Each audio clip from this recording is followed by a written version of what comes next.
당신이 이미 알 수도 아니면 아직 모를 수도 있는 여러가지 생활 상식을 딱 필요한 만큼만 쉽고 간단하게 알수도 TV. 본 내용은 홈택스 신고 입력 방법 안내를 위한 예시입니다. 각 신고자는 본인의 책임하에 신고 입력하시고 정확한 신고는 전문가와 상담 후 진행하시기 바랍니다.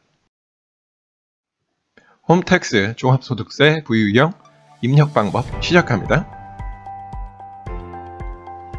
부유형은 근로소득 이외에 2천만 원 이하의 주택임대 수익금액이 있는 경우로 이 주택임대소득을 별도 분리과세하는 유형입니다. 부유형은 사실 입력은 아주 간단합니다.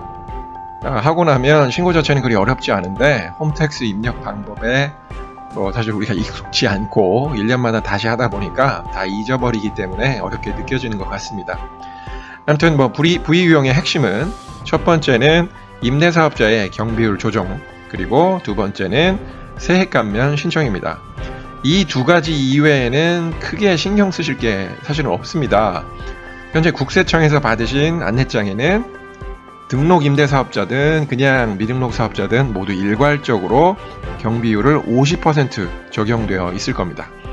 임대사업자의 세액 감면도 당연히 적용되어 있지 않은 상태입니다. 그러니까 등록 임대사업자이고 요건을 갖춰서 세액 감면을 받으실 수 있는 경우라면 이 두 가지를 체크하고 세금을 줄이는 것이 부유형의 핵심입니다.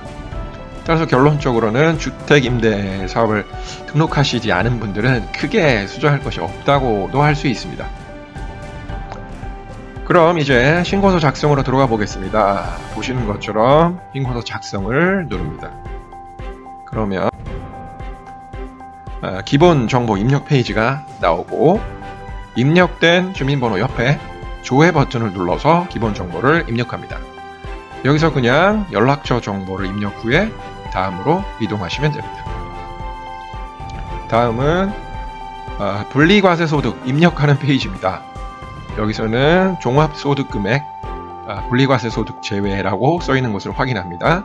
여기에서 임대주택 소득 이외에, 그러니까 부유형의 경우 근로소득이 얼마인지 체크하는 것이고 해당 내용에 체크를 합니다.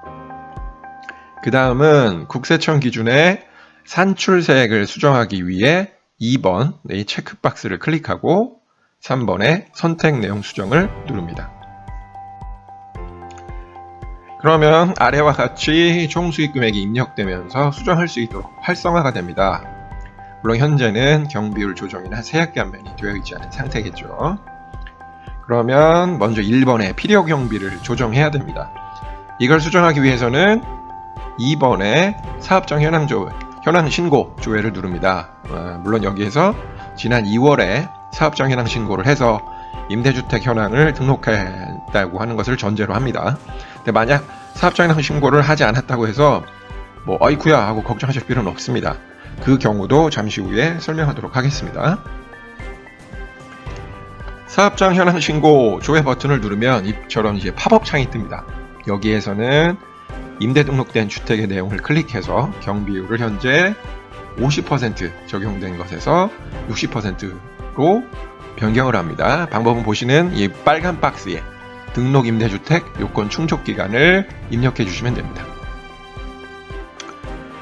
보시는 것처럼 충족 기간을 입력하면 뒤에 필요 경비가 기존의 50%에서 60%로 자동 변경됩니다. 이처럼 해당하는 주택의 요건 충족 기간을 입력하고 필요 경비 변경된 것을 확인한 후에 아래에 적용하기 버튼을 누릅니다. 그러면 팝업이 사라지고 보시는 것처럼 필요 경비가 변경됩니다. 그리고 아까 사업장 현황 신고를 미리 해놓지 않은 경우에는 여기서 위에 있는 주택 간주 임대료 계산 버튼을 누르고 팝업이 뜨면 임대주택 정보를 입력해서 조정을 하시면 됩니다. 자, 이제는 세액 감면, 두 번째 중요한 세액 감면을 할 차례입니다. 여기서는 세액 감면 계산 버튼을 누르면 또 세액 감면 신청 작성 팝업이 뜹니다. 국세청은 팝업 창을 참 좋아하는 것 같습니다. 아무튼 요 팝업 창에서 사업장 명세 추가 버튼을 누르면 사업장 명세가 추가되면서 여기에 사업자 번호를 입력할 수 있게 나옵니다.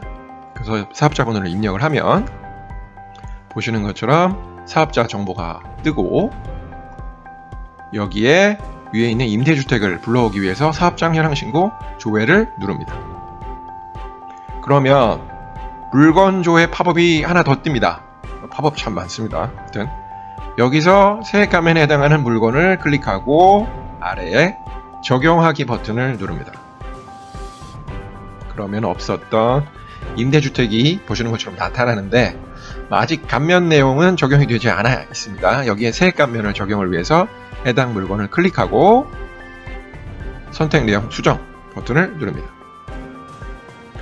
그러면 임대주택 내용이 뜨고 사업자 등록이나 임대기간, 감면율 등을 여기서 이제 조정해서 입력하고 임대주택 등록하기를 누릅니다.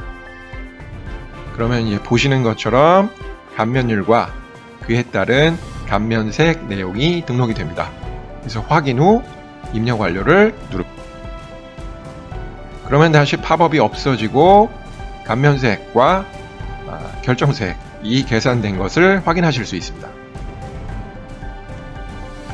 만약 사업장이 여러 개시라면 여기에 세액 감면 계산 버튼을 다시 누르고 페이지가 뜨면 보시는 대로 사업장 명세 추가를 또 눌러서 사업장을 추가하시면 됩니다. 이렇게 하면 사실 모든 입력 과정은 끝난 것과 같습니다. 이제 결정세액 확인하고 신고서 제출로 넘어갑니다. 그래서 확인하신 다음에 이상이 없다면 동의를 체크하고 신고서 제출을 누릅니다. 신고서 제출을 누르면 마지막으로 팝업이 뜨는데 여기서 한 가지 주의하실 점은 꼭 아래에 요거 스텝 2 신고 내역을 누르시고 지방소득세 신고까지 함께 하셔야 됩니다. 지방소득세는 신고이동 버튼을 누르면 자동으로 뜨고요. 여기에서 거기서 뜨는 팝업 창에 따라서 신고를 하시면 실질적으로 부의유형 신고는 끝이 납니다. 매해 느끼는 거지만 세법 신고와 여러가지 세무신고는 참 어렵습니다. 그 외에 신고하고 나면 또 다 아는 것 같은데 까먹는 것 같고요. 미리미리 할 거라는 후회가 항상 듭니다. 많은 도움이 되셨나요? 그렇다면 좋아요와 구독 부탁드립니다. 감사합니다.